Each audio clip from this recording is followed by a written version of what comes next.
The mission is simple: to help high achievers naturally eliminate emotional and physical obstacles so they can optimize their life for higher achievement. Welcome.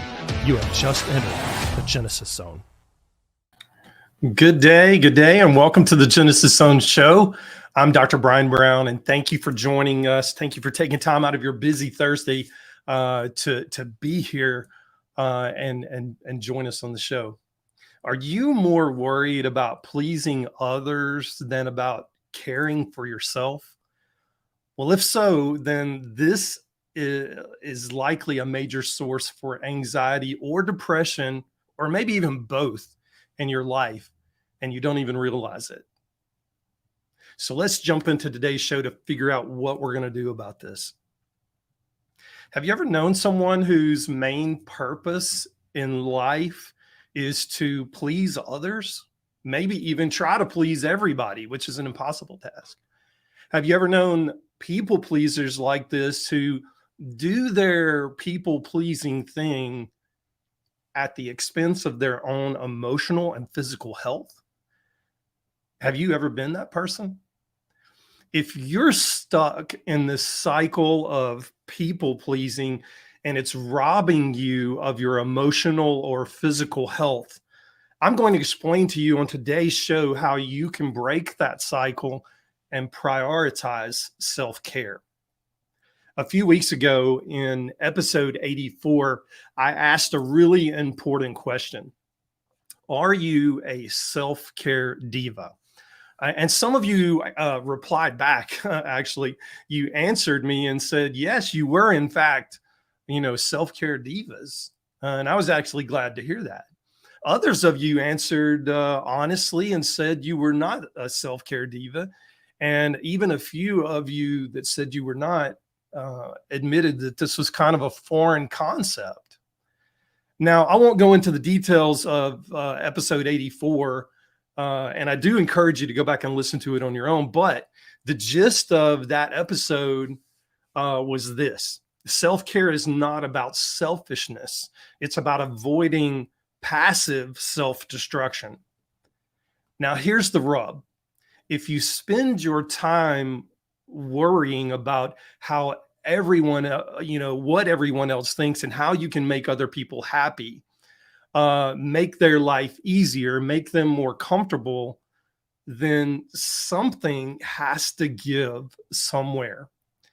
And if you're a person who is addicted to people pleasing, and yes, it is an addiction. I'll explain a little bit more about that in a minute. But if you're that person who's addicted to people pleasing, that's something that has to give way is usually you, either emotionally or physically. And quite often, unfortunately, it's eventually both. So let's explore how you might have even gotten here in the first place. One of the fathers of cognitive behavior therapy that I trained under this system when I was in my psychiatric training, his name is Albert Ellis. And I've had the distinct pleasure of actually hearing him lecture in person twice in my career before he passed away in 2007. He was very well known for his ABC model of therapy. Now, you may be wondering what ABC stands for. A stood for an activating event. This is simply a trigger from your environment that kind of put the ball in motion of whatever you're dealing with at the moment. B stands for beliefs, in particular, our irrational beliefs or our thinking patterns around a particular activating event. Now, C stands for consequences, or the results of our behaviors that we display in response to our feelings and irrational beliefs and emotions that result from a specific action, whether it's healthy or unhealthy. Now, in recent years, pop psychology has actually cleaned up, if that is a good term to use, cleaned up Albert Ellis's model quite a bit. And not that it needed cleaning up, but I think they just made it a little bit more streamlined. And this cleaned up model will help you understand where all of your people pleasing behavior comes from and how you can stop it in its tracks. So I want you to think of it this way. Most people pleasers go through life reacting to the results that their environment throws their way.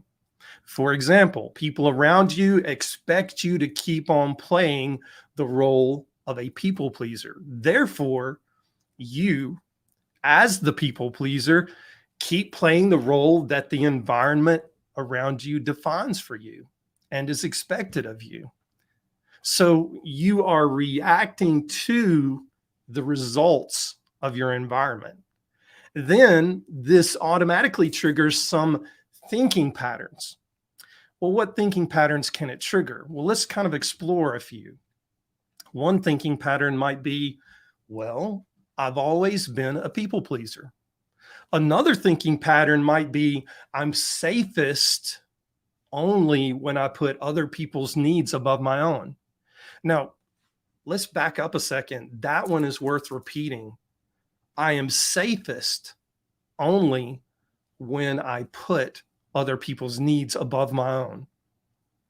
Therefore, I must be a people pleaser.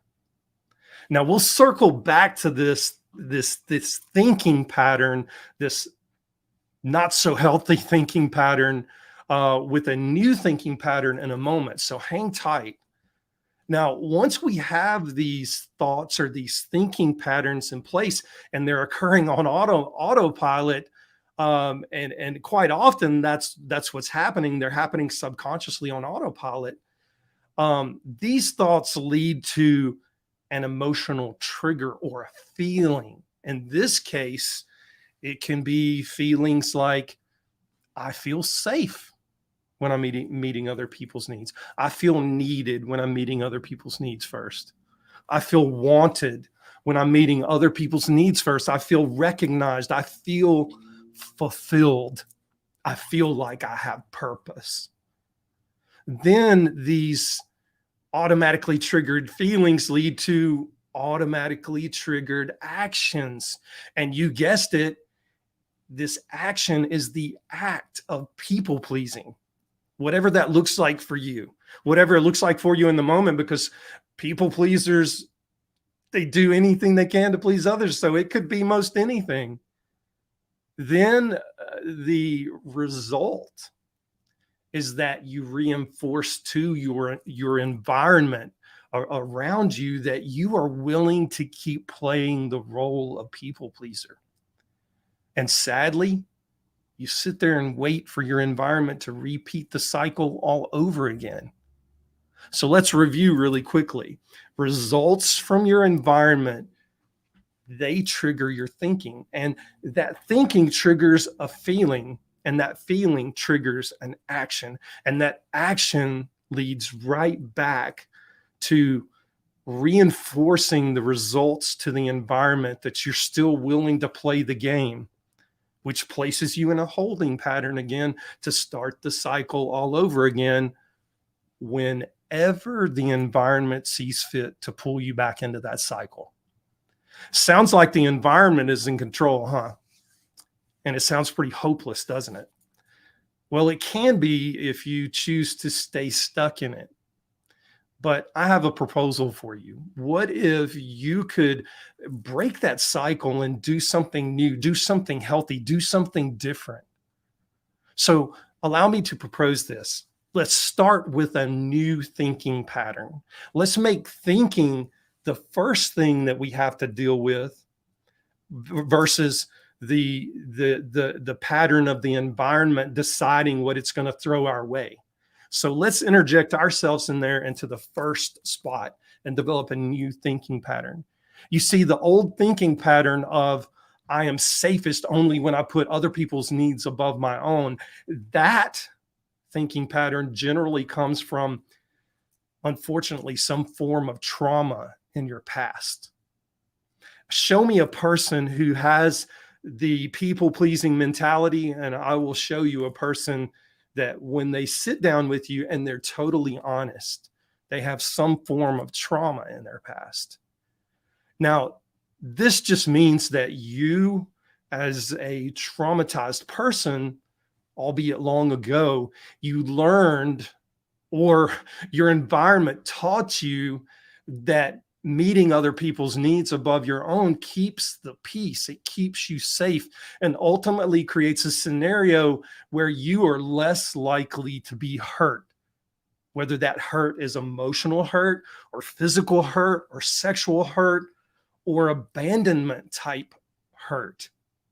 Remember, these traumas are from your past. They're old, but the thinking patterns behind them are brand new and fresh. You want to know why? It's because you relive these thinking patterns multiple times every single day, and you keep reinforcing those thinking patterns over and over and over and over and over. It is simply safer to keep the peace and keep on doing what you've been doing and what your environment has taught you to do. And the environment perpetuates all this and keeps on reinforcing it. So we need to develop a new thinking pattern. So try this on for size. What about a new thinking pattern that says, I am going to do the work on healing my trauma? Wow. That's an amazing thinking pattern right there. That's a huge shift. Can you even feel that in the center of your chest and your gut maybe?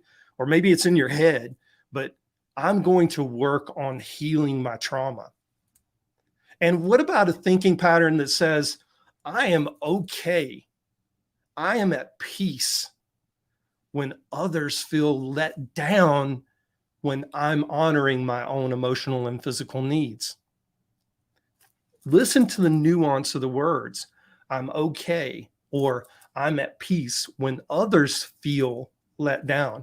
You see, we don't have to take ownership for other people's feelings. Other people's feelings belong to them. They are responsible for their emotional responses. We are not responsible for their emotional responses. Now, could they be having an emotional response in reaction to something that we're doing? Absolutely. But we are not responsible for making somebody feel anything. It's impossible. You can't make me feel angry. You can't make me feel happy. Now, I can feel happy or angry as a result of something that you've done, but I have to take ownership of that feeling. I have to take ownership of that emotion. So let me repeat that last one because I think it's worth repeating. I am okay. I am at peace when others feel let down, when I am honoring my own emotional and physical needs. These are two very powerful thought changes. And those two new thoughts will lead to new feelings. And those new feelings will lead to new actions. And those new actions will lead to some exciting new results. Now, I'll leave you with this. I have found that the subconscious mind, being as powerful as it is, has multiple influences from our environment. We have influences from our internal environment on a cellular level, on a chemical level, on an electrical level. And we have influences from our external environment, the people around us, the air around us, the magnetic fields around us, if you will. Everything around us in our external environment influences us. It influences how we react to our environment, both internally and externally.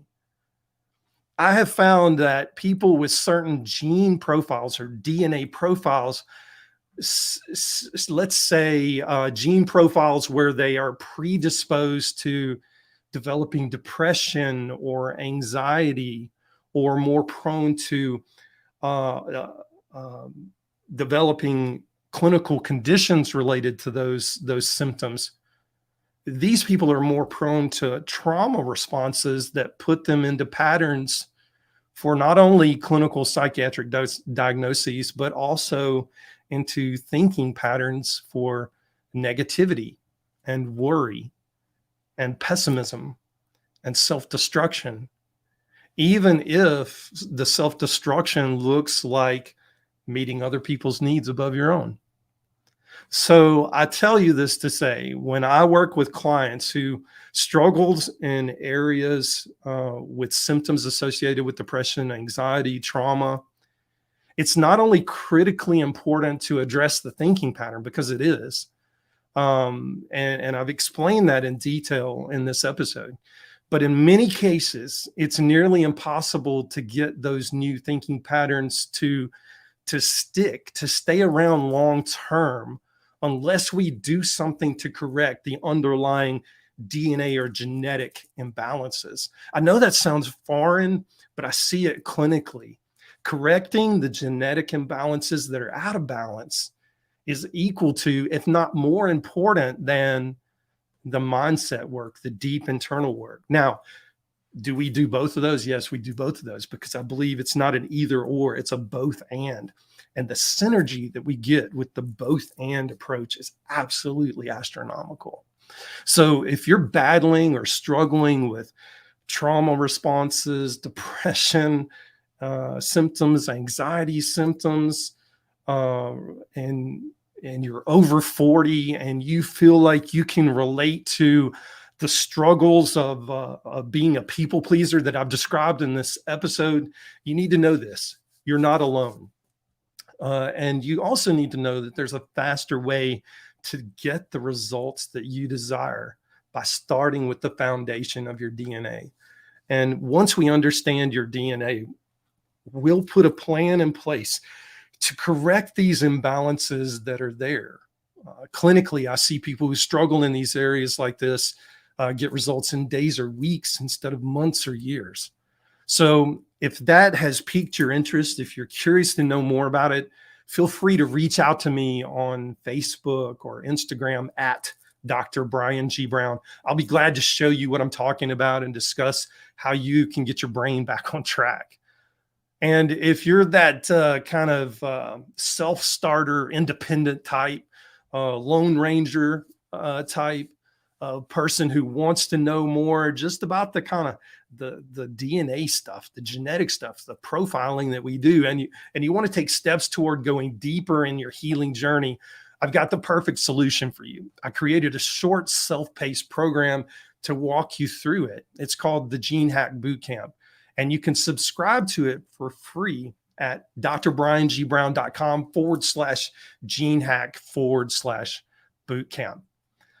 That's all I've got for today. Tune in next Thursday at noon Eastern Standard Time, where I'll be sharing the latest research and my insights about that research as it relates to optimizing your physical and emotional wellness journey.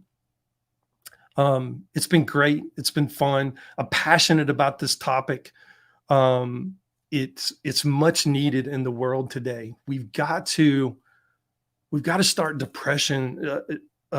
We've got to start addressing this depression and anxiety epidemic that we're having worldwide. I think more and more people have been traumatized by the past few years. And I think more and more people are feeling the brunt of sadness struggles and anxiety struggles. It's unnecessary. It doesn't have to happen. We can move past that. We can overcome that. We can ascend higher and become better because of it. These things don't define us. They just make us better. Most informed, most trusted, and most grateful you spent this time with us today. Until next time, I'm Dr. Brian Brown. Stay in the zone.